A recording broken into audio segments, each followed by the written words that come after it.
வந்ததையா இது எந்தெந்த சாமி தந்ததையா எத்தனை பாட்ட சொன்னதையா அத சுத்துற பூமி கண்டதையா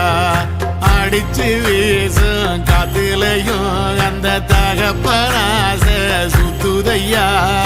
பிடிச்சு பூக்கும் விதையிலும் ஒரு வம்சத்து கதையே உள்ளதையா 100 தலைமுறை சேர்ந்து சதுக்குன ஈர நலம் இது பாறையா வாழும் வரையிலும் நீயும் விதைக்கிற கடமை இருக்கு கேளையா கோடி